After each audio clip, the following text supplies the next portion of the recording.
नमस्कार, मैं परंजॉय गुहा Thakurta news click में आपको स्वागत कर रहा हूं। मेरे साथ आज दीपा सिन्हा है। दीपा सिन्हा पढ़ाते हैं जो अंबेडकर विश्वविद्यालय है दिल्ली में, अंबेडकर यूनिवर्सिटी दिल्ली। इनका जो स्कूल ऑफ लिबरल स्टडीज उसमें फैकल्टी है और भारतवर्ष में खाद्य सुरक्षा के विषय में उन्होंने काफी चर्चा किया।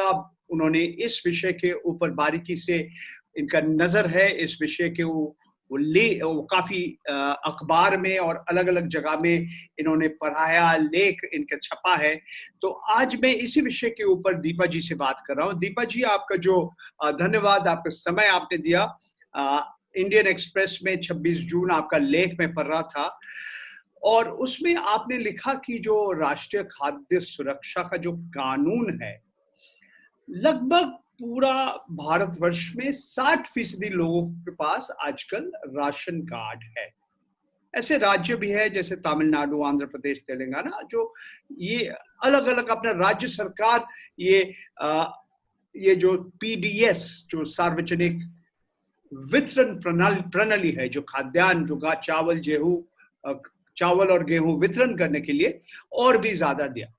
मेरा पहला सवाल ये है, ये जो प्रधानमंत्री गरीब कल्याण अन्न योजना, जिसमें क्या है कि हर परिवार को या एक व्यक्ति को, ये जरा समझा दीजिए, 5 किलोग्राम चावल या गेहूं और 1 किलो दाल, ये 81 करोड़ लोग और इसके ऊपर और 8 करोड़ जो प्रवासी मजदूर है, इनको सरकार ने घोषणा किया इनको मिलना चाहिए।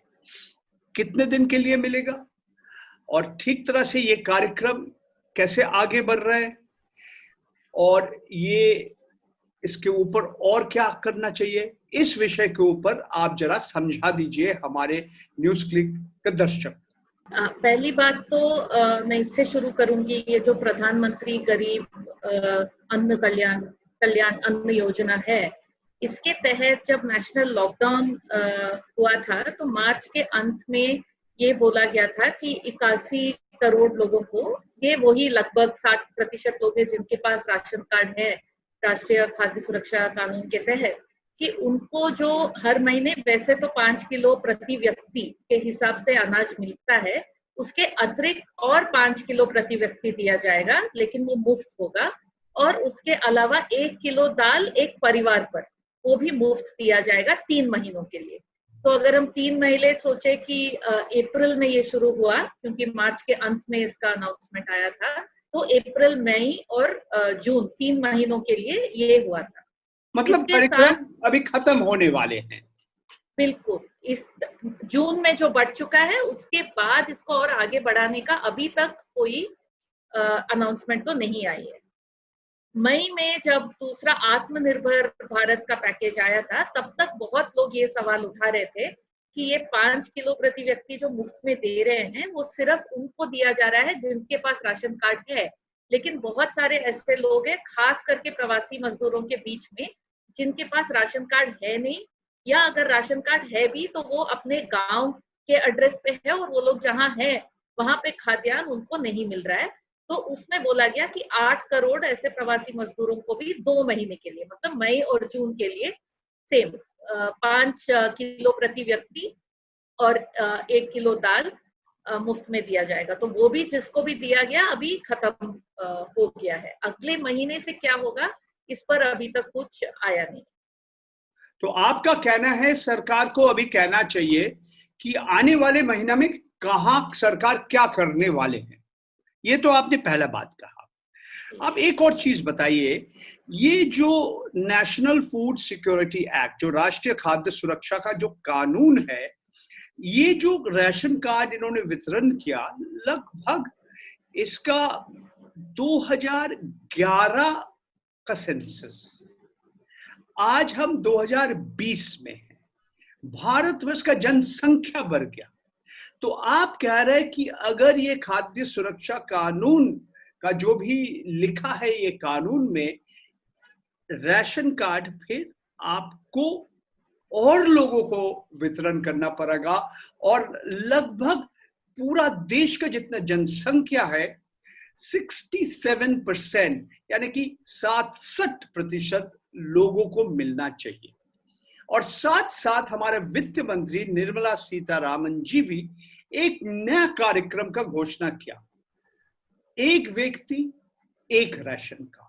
वो भारतवर्ष में कहीं भी रह सकते हैं, मगर वो एक ही राशन कार्ड भारतवर्ष का हर जगह में वो राशन कार्ड वो दिखा सकते हैं और खाद्यान्न मिल सकता है कहीं राशन का दुकान से। यानी कि ये पूरा जो हमारे पब्लिक डिस्ट्रीब्यूशन सिस्टम है, जो जो जो जो ये जो खाद्यान्न वितरण करने का जो प्रणाली है, जो जन वितरण ये तो इसका पूरा सरकार ने और इसको बढ़ाने का और भी बेहतर करने का कोशिश में है।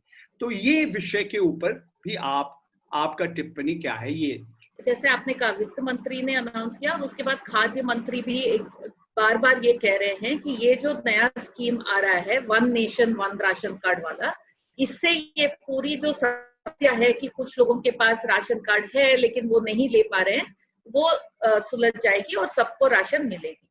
पहली बात, ये तो कोई नया स्कीम नहीं है, ये 2 साल से ये सरकार करने की कोशिश कर रही है, ये वन नेशन वन कार्ड का। और ये एक लेवल पर अच्छी स्कीम है, क्योंकि ये बहुत सालों से समस्या रही है कि लोग मजदूरी पे पलायन करते हैं और जहां जाते हैं वहां पे उनको अपना राशन नहीं मिलता है। इस स्कीम को पूरे देश में चलाने के लिए जरूरत है कि हर व्यक्ति का राशन कार्ड आधार नंबर से जुड़ा हुआ हो, और हर राशन का दुकान में, जो कहते हैं ई पॉस, जो लोग राशन खरीदते हैं, बहुत राज्यों में ये शुरू हो गया है, जैसे हमारे क्रेडिट कार्ड का मशीन होता है, उस तरह की एक मशीन होती है जिसमें आप अपना अंगूठा लगाइए, वो आधार नंबर से आपको पहचानेगा और फिर आपको राशन देगा।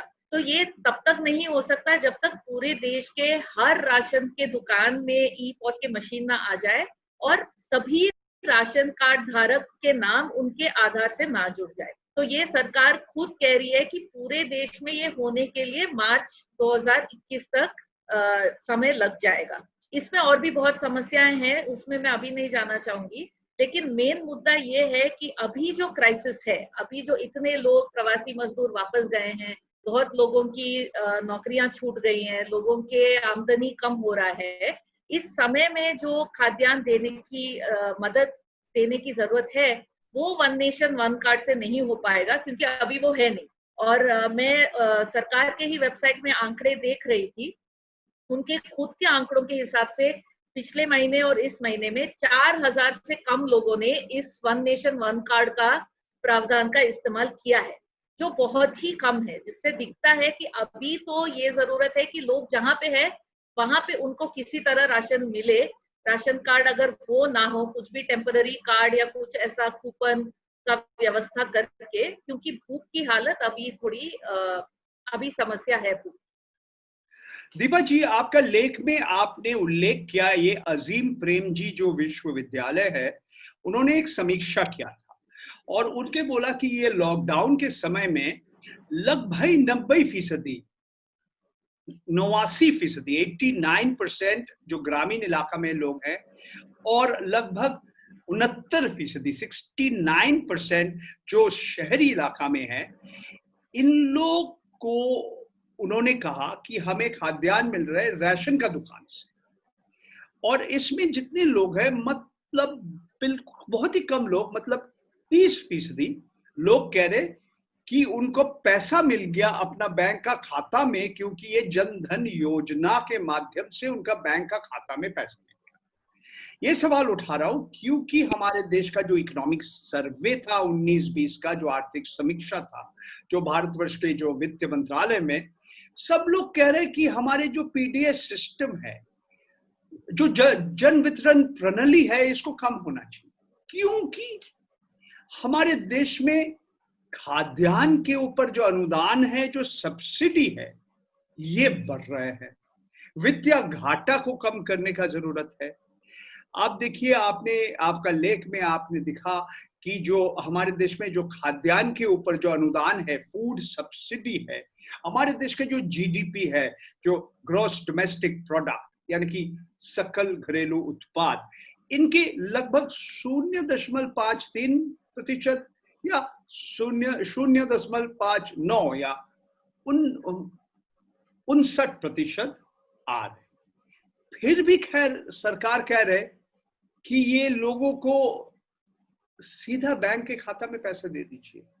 ये राशन का जो सिस्टम है, जो आपका जो पीडीएस है, जो खाद्यान्न वितरण करने का जो प्रणाली है, इसको कम कर दीजिए, इसको छोटा कर दीजिए। आप कह रहे ऐसा होना नहीं चाहिए, क्योंकि ये पीडीएस सिस्टम को सबको मिलना चाहिए, जो अंग्रेजी में कहते हैं यूनिवर्सलाइजेशन, कि जो भी चाहते हैं वो एक राशन का दुकान में जाके चावल, गेहूं और अलग अलग चीज मिल सकते हैं। इस विषय के ऊपर और जरा विस्तार में आप समझ दीजिए लोगों को, समझा दीजिए लोगों को, आपका क्या राय है और क्यों आप ऐसे सोच रहे हैं। इकोनॉमिक सर्वे में जैसे आपने कहा इस बार फिर से लिखा गया, और पिछले 1 महीने में बहुत सारे अर्थशास्त्रीय भी, जैसे एक अशोक गुलाटी जी हैं जो इंडियन एक्सप्रेस में बार बार लिखते रहे हैं कि जो पीडीएसएस ये वितरण प्रणाली जो है, इसमें लीकेज बहुत होती है और इसमें खर्चा बहुत है, और उसको कम करने के लिए हमें लोगों के बैंक अकाउंट में पैसे दे देना चाहिए और लोग खुद ही मार्केट में जाके खरीद सकते हैं। मेरा मानना है कि हमारे देश में अभी जो भूख और कुपोषण की स्थिति है एक तरफ, और दूसरी तरफ जो खेती किसानी में जो समस्याएं हैं, इन दोनों के लिए पीडीएस को चला के रखना बहुत जरूरी है। पहली बात, अगर हम लोगों की ही सोच लें तो लोग आज के दिन में खास करके ग्रामीण इलाकों में एक राशन दुकान उनके लिए ज्यादा नजदीक है और ज्यादा आसान है उस तक पहुंचने के लिए बैंक ब्रांच से ज्यादा। तो अगर जैसे कैश ट्रांसफर है और लोगों को जाना है ब्रांच से वो लेने के लिए, आने जाने पे जो खर्चा होगा उससे ही उनका जो 500 रुपए है उसमें कम से कम 100 रुपए उनके चले जाते हैं। जबकि राशन का दुकान पैदल जाते हैं, पास में है, उनको पता है, सालों से लेते आ रहे हैं और आसानी से पहुंच पाते हैं। दूसरी बात, जितना अनाज मिलता है सरकार के तरफ से पीडीएस में, और जितने पैसे अगर अनाज के रूप में देंगे, ये कोई गारंटी नहीं है कि उतने ही दाम में गांव में ही उतना ही अनाज लोगों को मिल पाएगा। अगर आप पैसे दे रहे हैं तो लोगों को बैंक से पैसे लेने पड़ेंगे, फिर कहीं मार्केट में जाना पड़ेगा वो अनाज लेने के लिए, तो खर्चा उससे भी ज्यादा बढ़ जाती है। तीसरी बात है कि ये पीडीएस जो है सिर्फ वितरण प्रणाली नहीं है, क्योंकि ये वितरण प्रणाली है, सरकार किसानों से अनाज खरीदती भी है। जो हम न्यूनतम मूल्य, मिनिमम सपोर्ट प्राइस की बात करते हैं, वो किसानों को मिलता है जब सरकार उनसे अनाज खरीदती है। तो ये भी एक चिंता की बात है कि अगर वितरण बंद हो जाए तो सरकार आज के दिन में जितना खरीदती है किसानों से वो भी कम हो जाएगा, जबकि दूसरे तरफ किसान मांग रहे हैं कि और भी ज्यादा खरीदी सरकार की तरफ से हो, क्योंकि उनको जो एमएसपी मिलती है सरकार को बेचने से, उससे कम दाम उनको मिलती है जब वो बाजार में सीधा बेचते हैं। तो ये अलग अलग कारण है जिसके चलते हम पीडीएस को पूरा बंद करके उसके जगह नगद पैसे देंगे तो बहुत सारे जो फायदे पीडीएस के हैं वो हमें नहीं मिलेंगे। दूसरा जो सवाल उठता है कि पीडीएस पे सरकार बहुत ज्यादा खर्च करती है और इससे हमारी फिस्कल डेफिसिट बढ़ रही है और ये बेकार है, वो भी अगर हम आंकड़े देखें तो हमें दिखता है कि पिछले 10 साल में पीडीएस पर ऐसा, अगर हम जीडीपी के रेशियो के हिसाब से देखें कि तो पीडीएस पर खर्चा बढ़ा नहीं है, बल्कि पिछले 3 साल में घट गया है। और घट क्यों गया है? क्योंकि एफसीआई ने खर्चा किया है लेकिन सरकार एफसीआई को पैसे नहीं दे रही है। एफसीआई जब खरीदी है, ये फूड कॉर्पोरेशन के बारे में मैं 2-3 सवाल पूछना चाहता हूँ, मगर एक चीज आप और भी आपका लेख में आए हैं कि राज्य सरकार भी नहीं चाहते हैं, और केंद्र सरकार जब राज्य सरकार को कहा कि ये आप पीडीएस की जगह डीबीटी या डायरेक्ट बेनिफिट ट्रांसफर में चले जाइए, कुछ केंद्रीय शासित छोटे छोटे इलाका में जैसे चंडीगढ़, दमन दीव, पुडुचेरी में किया, मगर पुडुचेरी में भी लोग वहां पे विरोध किया, फिर वापस चले आएगा। मतलब ये जो आप कह रहे हैं कि आप ये पीडीएस से DBT, direct benefit transfer, bank के खाता में लोगों का पैसा दे दीजिए, ये राज्य सरकार भी नहीं चाहती। बिल्कुल नहीं चाहती है। जैसे बहुत सारे चिट्ठियां हैं जो हम दिखा सकते हैं, जो केंद्र सरकार के खाद्य मंत्रालय के तरफ से 2014-15 में ही राज्य सरकार उनको भेजी गई थी कि ये जो पीडीएस है इसमें बहुत लीकेज होती है, चोरी होती है, आप इसको बंद कर दीजिए और उतने नगद पैसे सीधा बैंक अकाउंट में दीजिए। किसी भी राज्य सरकार, भाजपा का भी सरकार ने आगे नहीं आया कि ठीक है हम ये कर देंगे। और फिर जब इन 3 यूनियन टेरिटरी में शुरू किया गया एक पायलट बेसिस में, पुदुचेरी, चंडीगढ़ और दमन दीव, वहां पे भी पुदुचेरी में जहां पे पीडीएस का बहुत पुराना एक इतिहास है तमिलनाडु पुदुचेरी में, और जहां पे अच्छे से पीडीएस चलती है, जब पीडीएस बंद करके पैसे देने लगे तो लोगों के बीच में भी काफी विरोध हुई। लोगों ने धरना प्रदर्शन किया, जिसके बाद बोला गया कि पुदुचेरी राज्य सरकार अपने बजट से जो एक्स्ट्रा देती है पीडीएस में वो पैसों के रूप में नहीं देगी, वो अनाज ही देगी। तो अभी सिर्फ चंडीगढ़ और दमन दीव 2 ही जगह है जहाँ पे राशन कार्ड बंद हो गई है। और ये हम समझ भी सकते हैं, बहुत सारे जैसे 2009-10 उसके बाद चुनाव का भी मुद्दा बनता है कि राशन में कितने किलो अनाज देंगे और कितने रुपए में देंगे, 2 रुपए में देंगे, 1 रुपए में देंगे। ये सभी पार्टियां करती है और इसलिए करती है क्योंकि उनको चुनाव के समय तो समझ आती है कि लोगों की जरूरतें क्या हैं, बाद में भूल भी जाए। और इसीलिए वो भी मेरे लिए एक रिफ्लेक्शन है कि लोग क्या चाहते हैं, उसमें भी दिख रहा है कि लोग भी चाहते हैं कि अनाज भी मिले और पैसों का सपोर्ट, जो पेंशन है, मैटरनिटी एंड मातृत्व भत्ता है, अलग स्कीम्स है जिससे लोगों को पैसा दिया जाता है, वो भी साथ में चले, लेकिन अनाज के बदले में नगद रुपए का वाला जो स्कीम है उससे बहुत हानि हो सकती है। हमारे पास इतने चावल है, इतने गेहूं है, जो हमारी जरूरत है, जो हम कहते हैं बफर स्टॉक, उसे 3 गुना से ज्यादा है। लोग याद कर रहे हैं 1943 में जो बंगाल में जो एक महामारी उस समय भी हुई थी। बंगाल में एक ग्रेट बंगाल फैमिन हम कहते हैं, जिस समय जो अकाल हुई थी बंगाल में, गोदाम में खाना था मगर लोगों को नहीं मिला। उस समय दूसरी विश्व युद्ध, सेकेंड वर्ल्ड वॉर, जो दूसरी जो विश्व युद्ध चल रहे थे। आज भी ये स्थिति है। ऐसे नहीं कि हमारे देश में लोग भूखा नहीं है। अमर फूड कॉर्पोरेशन ऑफ इंडिया का गोदाम में इतने भरे हुए हैं, मगर आप क्यों वितरण नहीं कर पा रहे, क्यों लोगों को मुफ्त में नहीं दे पा रहे? यही हम सवाल आपसे उठा रहे हैं, क्योंकि आपने देखा है कि फूड कॉर्पोरेशन का जो आर्थिक स्थिति है बहुत ही खराब है। उन्होंने 2.5 लाख करोड़ रुपया कर्ज लिया है। राष्ट्रीय छोटा जो बचत का जो फंड है, नेशनल स्मॉल सेविंग्स फंड, वहां से लिया, क्योंकि आप अपना वित्तीय घाटा या फिस्कल डेफिसिट बढ़ाने नहीं चाहते हैं। अब ये ऑफ बजट एक तरह से अकाउंटिंग कर रहे हैं, बजट के बाहर कर रहे हैं। तो फूड कॉर्पोरेशन के इंडिया का जो आर्थिक स्थिति, और सरकार इतना चावल गेहूं रहने का बावजूद भी ये क्यों वितरण नहीं कर रहे, क्यों लोगों को मुफ्त में नहीं दे रहे? ये हमारा 2 सवाल है। तो ये सवाल का 2 हिस्सा है। ये दोनों सवाल के जवाब एक तरह से जुड़ा हुआ है और इसमें हमें ये आर्थिक राजनीति को समझना थोड़ी जरूरी है।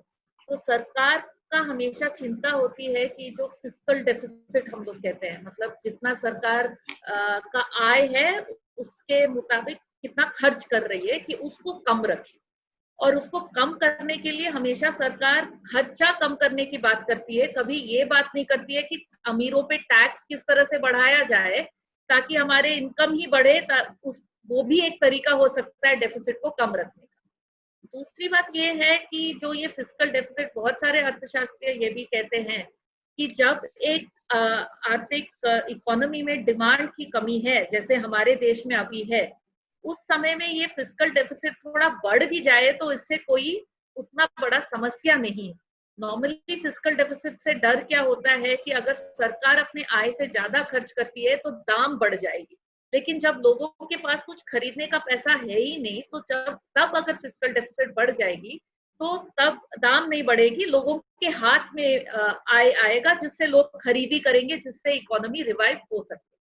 लेकिन फिर भी सरकार फिस्कल डेफिसिट पर इतनी चिंता इसलिए करती है कि जो हमारी ये सब रैंकिंग निकलता है, ये मूडीज और वगैरह मार्केट का, और जो शॉर्ट टर्म इन्वेस्टमेंट आते हैं, ये लोग फिस्कल डेफिसिट से बड़े चिंतित रहते हैं। वैसे भी कम हो गया, ये सारे जो वैसे भी कम हो गया, रेटिंग एजेंसी सब तो कम ही कर दिया। बिल्कुल, लेकिन उस रेटिंग एजेंसी का चक्कर है, इससे ज्यादा कुछ है नहीं आज के दिन। तो इसलिए सरकार पिछले कुछ सालों से क्या कर रही है कि एफसीआई अनाज तो खरीद रही है, वो रोक भी नहीं पा रहे, इसलिए भी क्योंकि किसानों की तरफ से काफी विरोध और ये सब चल रहा था पिछले 3-4 साल में, चुनाव भी आई थी 2019 में, तो एफसीआई से खरीदवा लिया। लेकिन अगर एफसीआई जो किसान से खरीदती है अनाज, जब तक वो एफसीआई के पास ही है, वो सरकार के बजट में नहीं दिखती है, वो एफसीआई के लॉस के रूप में दिखती है। जैसे ही उस अनाज को हम मुफ्त में या कम दाम में गरीबों को, लोगों को बांटते हैं, तब वो सरकार के बजट में दिखने लगती है और उससे फिस्कल डेफिसिट में भी उसका दिखता है। इस कारण से ये सरकार क्या कर रही है कि अनाज तो एफसीआई उठा रही है लेकिन बांट नहीं रही है, तो एफसीआई के लॉसेस बढ़ गए और एफसीआई को बोला जा रहा है कि आप कर्जा लीजिए और उसको चलाइए, जिसके चक्कर चलते एफसीआई भी अब बहुत ज्यादा में डूबा हुआ है। और अभी भी ये दुख की बात है कि जब इतना बड़ा क्राइसिस चल रहा है, एक तरफ महामारी है जैसे आपने कहा, दूसरी तरफ एक भूख की महामारी भी बढ़ रही है क्योंकि एक अनएम्प्लॉयमेंट भी क्राइसिस है, फिर भी हम लोग बांटना नहीं चाहते हैं। और ये नहीं बांटने का सिर्फ और सिर्फ यही एक कारण है कि अकाउंटिंग के किताबों में वो एफसीआई के लॉस से उठकर आ जाएगी भारत सरकार के सब्सिडी में, और वो फिस्कल डेफिसिट में दिखेगी। इसमें मैं बस एक पॉइंट जोड़ना चाहती हूँ, क्योंकि आपने याद दिलाया 1943 के फैमिन के बारे में। उसके बारे में अमर्त्य सेन पहले लिखे हैं कि जहाँ पे डेमोक्रेसी है और मीडिया, एक फ्री मीडिया है, वहां पे उस तरह की स्थिति नहीं आ सकती है क्योंकि लोग मानेंगे नहीं, पब्लिक एक्शन होगी। और वो भी एक सोचने वाली बात है कि अब 100 मिलियन टन हमारे सरकार के गोदामों में बैठे हुए हैं, फिर भी उस तरह की पब्लिक एक्शन और मीडिया आउटरीच नहीं दिख रहा है हमारे आज के जो डेमोक्रेसी है। तो ये 10 करोड़ जो गेहूं है, 10 करोड़ टन जो गेहूं और चावल है, आपका कहना है इसको मुफ्त में वितरण करना बहुत जरूरी हो गया। और आप ये भी कह रहे कि सरकार को ये जो प्रधानमंत्री गरीब कल्याण अन्न योजना अभी खत्म होने वाले हैं, और कुछ महीनों के लिए इसको सरकार को घोषणा करना चाहिए कि ये, और क्या लगते हैं, और 3-4 महीना होना चाहिए, नहीं उससे भी ज्यादा होना चाहिए? आपका अभी तो लग रहा है कि 6 महीना लगेंगे कम से कम चीजों को वापस थोड़ा ठीक होने में, कि लोग वापस अपनी जगह आ जाए। और क्योंकि अनाज भी इतना है, इसमें एक और पॉइंट, आप अगर एफसीआई के वेबसाइट में देखेंगे, सरकार के खुद के गोदाम और प्राइवेट से जो रेंट पे गोदाम लेते हैं, वो सब मिलकर भी कुछ 75 मिलियन टन अनाज रख पाएंगे। तो 25 मिलियन टन ऐसे हैं जिनको रखने की भी जगह नहीं, तो उसको वितरण करना बहुत जरूरी है, क्योंकि वो सर जाएंगे, नहीं तो सर जाएंगे। बिल्कुल जी। अच्छा, तो ये आपका 2 मोटे बात है कि 3 महीना हो गया, कम से कम 3 महीना और या 6 महीना और, 6 महीना और, 6 महीना और आप ये भी कहना चाहिए, ये जो पीडीएस को कम करना, ये इस समय ऐसा बात करने का जरूरत नहीं है। ये पीडीएस को सबके लिए होना चाहिए, यूनिवर्सलाइज होना चाहिए, और सरकार इस समय वित्तीय घाटा बढ़ रहा है, इसके ऊपर ज्यादा चिंता करने का कोई जरूरत नहीं है। यही आपका मोटा कहना का बात है। बहुत सारे राज्यों में ये वित्तीय घाटा जो आप कह रहे हैं उसको लोग बढ़ा रहे हैं अभी जो स्थिति है उसमें, तो इसमें कोई नई बात नहीं। धन्यवाद दीपा जी, आपने न्यूज क्लिक का दर्शक को सरल भाषा में समझाया आज का क्या खाद्य सुरक्षा का क्या स्थिति है, सरकार का क्या क्या करना चाहिए। धन्यवाद, थैंक यू वेरी मच। और आप लोग देखते रहिए न्यूज क्लिक।